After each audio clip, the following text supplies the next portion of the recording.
শক্তি ক্ৰীড়া যুৱ কল্যাণ ইত্যাদি বিভাগৰ মাননীয় মন্ত্ৰী শ্ৰীযুতা নন্দিতা গাৰ্বিছা মেম, আমাৰ মাজত উপস্থিত লামডিং বিধানসভা সমষ্টিৰ মাননীয় বিধায়ক শ্ৰীযুত শিবু মিশ্ৰদেৱ, আমাৰ মাজত উপস্থিত লামডিং হোজাই বিধানসভা সমষ্টিৰ মাননীয় বিধায়ক শ্ৰীযুত ৰামকৃষ্ণ ঘোষদেৱ। ইতিমধ্যে ঘোষণা হৈছে বিশ্বনাথ জিলা, হোজাই জিলা, তামোলপুৰ জিলা, বজালী জিলা।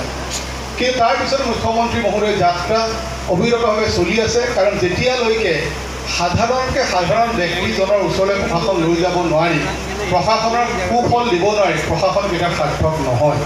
বিভিন্ন সময়ত দেখা গৈছে জিলা আয়ুক্তজন প্ৰায় 125খনমান কমিটিৰ তেওঁ চেয়াৰমেন। আৰু মোৰ উপস্থিত আজি যে সমজিলা পোৱাৰ অধিকাৰী হৈছোঁ, তাৰ কাৰণে মই ভাবোঁ মোৰ জীৱন ধন্য। এই সময়কালত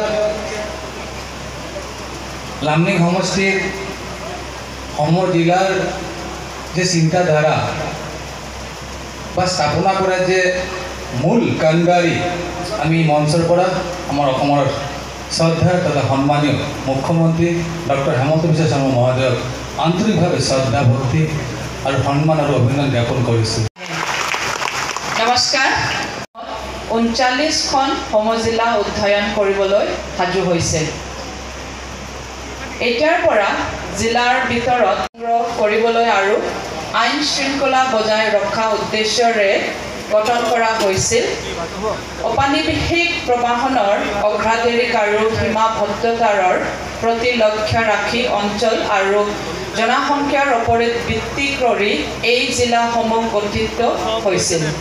প্ৰশাসনৰ নিৰ্বাচনৰ বাবে অনুমোদন দি এক গুৰুত্বপূৰ্ণ সিদ্ধান্ত গ্ৰহণ কৰিছিল। এই সমজিলাসমূহৰ সীমা নতুনকৈ নিৰ্ধাৰণ কৰা বিধানসভা সমষ্টিৰ সীমাৰ লগত মিলাই গঠন কৰা হৈছে। প্ৰথম পৰ্যায়ত 39খন সমজিলা অধ্যয়ন কৰি অসমৰ প্ৰশাসন ব্যৱস্থা ত্বৰান্বিত কৰা এই মিলেৰ খুঁটি হিচাপে পৰিগণিত হ'ব। নতুনকৈ গঠিত হোৱা প্ৰতিখন সমজিলাৰ একজন সমজিলা আয়ুক্তৰ দ্বাৰা পৰিচালিত হ'ব।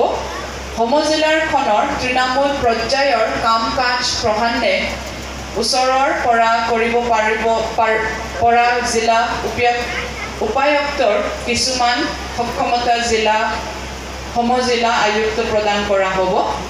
জনপ্ৰিয় বিধায়ক শিৱ মিশ্ৰ ডাঙৰীয়ালৈকো ধন্যবাদ জ্ঞাপন কৰিছোঁ। অনুষ্ঠানৰ গৰিমা বৃদ্ধি কৰা হোজাই সমষ্টিৰ বিধায়ক ৰামকৃষ্ণ ঘোষ ডাঙৰীয়াকো শলাগৰ শৰাই আগবঢ়াইছোঁ।